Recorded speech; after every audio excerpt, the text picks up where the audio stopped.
ಶಂಕರ್ನಾಗ್ ಅವ್ರ ಜೊತೆ ಅಭಿನಯಿಸಿದಂಥ ಖ್ಯಾತ ನಾಯಕಿ ನಟಿ ಅಕ್ಷತಾ ರಾವ್ ಅವರು. ಅಕ್ಷತಾ ರಾವ್ ನಿಮಗೆ ತಕ್ಷಣ ಗೊತ್ತಾಗೋಕ್ಕೆ ಸಾಧ್ಯ ಇಲ್ಲ.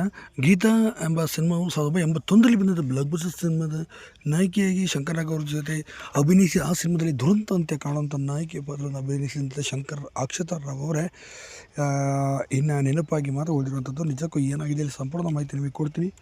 ಅದಕ್ಕೂ ಮುನ್ನ ನಮ್ಮ ಚಾನಲ್ ಕೂಡ ಸಬ್ಸ್ಕ್ರೈಬ್ ಮಾಡಿಸ್ತಿದ್ರಿ. ಇದು ಚಿತ್ರರಂಗದಲ್ಲಿ ಇವ್ರದೇ ಆದಂಥ ರೀತಿಯಲ್ಲಿ ದೊಡ್ಡ ಮಟ್ಟಿಗೆ ಛಾಪನ್ನು ಕೂಡ ಮೂಡಿಸಿ ಅತಿ ದೊಡ್ಡ ಮಟ್ಟಿಗೆ ಕೂಡ ಹೆಸರು ಮಾಡಿದಂಥ ಅತಿ ದೊಡ್ಡ ಕಲಾವಿದೆ ಕೂಡ ಆಗಿದ್ದಾರೆ ಅಂತ ಸಹ ಹೇಳ್ಬೋದು. ಇನ್ನು ಅಕ್ಷತಾ ರಾವ್ ಅವರು ಸಿನಿಮಾ ರಂಗದಲ್ಲಿ ತಮ್ಮದೇ ಆದಂಥ ರೀತಿಯಲ್ಲಿ ಸಾಕಷ್ಟು ದೊಡ್ಡ ಮಟ್ಟಿಗೆ ಹೆಸರು ಕೂಡ ಮಾಡಿದ್ದಂಥವ್ರು. ಇನ್ನು ಗೀತಾ ಸಿನಿಮಾದ ನಂತರ ಸುಮಾರು 4-5 ಸಿನಿಮಾಗಳಲ್ಲಿ ಅಭಿನಯಿಸಿದ್ದು ಬಿಟ್ಟು ಎಲ್ಲೂ ಕೂಡ ಅವರು ಕಾಣಿಸ್ಕೊಳ್ಳಿಲ್ಲ. ಸದ್ಯ ಇತ್ತೀಚೆಗೆ ಹೈದರಾಬಾದ್ನಲ್ಲಿ ಒಂದು ಥಿಯೇಟರ್ನಲ್ಲಿ ಒಂದು ಆ್ಯಕ್ಟಿಂಗ್ ಮಾಡೋದ್ರ ಸಂದರ್ಭದಲ್ಲಿ ಕಾಣಿಸ್ಕೊಂಡಿದ್ರು. ಆವಾಗ ಯಾರೋ ಗುರುತಿಸಿ, ನೀವು ಗೀತಾ ಸಿನಿಮಾದಲ್ಲಿ ನಾಯಕಿಯಾಗಿದ್ದು ನೀವೇ ಅಲ್ವಾ ಮೇಡಮ್ ಅಂತಲೂ ಕೂಡ ಅವರಿಗೆ ಮಾತಾಡಿಸಿದ್ರು. ಆವಾಗ ಅವರು ಇಂಗ್ಲೀಷ್ನಲ್ಲಿ ತುಂಬಾ ಫ್ಲೂಯೆಂಟಾಗಿ ಸಹ ಮಾತಾಡ್ತಾರೆ. ಕನ್ನಡ ಅಷ್ಟಾಗಿ ಅವ್ರಿಗೆ ಬರೋದಿಲ್ಲ. ಬಟ್ ಅವ್ರು ತುಂಬಾ ಅದ್ಭುತವಾಗಿ ಮಾತಾಡಿದ್ರು. ಮತ್ತು ಸಿನಿಮಾ ರಂಗದಿಂದ ಅವಕಾಶಗಳ ಕೊರತೆ ಉಂಟಾಗಿ ಸಿನಿಮಾ ರಂಗದ ದೂರನೇ ಉಳಿದಿದ್ದೇನೆ. ಆದರೆ ಥಿಯೇಟರ್ ಆಗಿ ಆರ್ಟಿಸ್ಟಾಗಿ ಸಾಕಷ್ಟು ಜನ ಕಲಾವಿದರನ್ನು ಹುಟ್ಟಾಕುವಂಥ ಪ್ರಯತ್ನ ಮತ್ತು ಸಾಕಷ್ಟು ಜನ ಕಲಾವಿದರಿಗೆ ಟ್ರೈನ್ ಅಪ್ ಮಾಡುವಂಥ ಕೆಲಸವನ್ನು ಈಗ ಮಾಡ್ತಿದ್ದೇನೆ ಅಂತಲೂ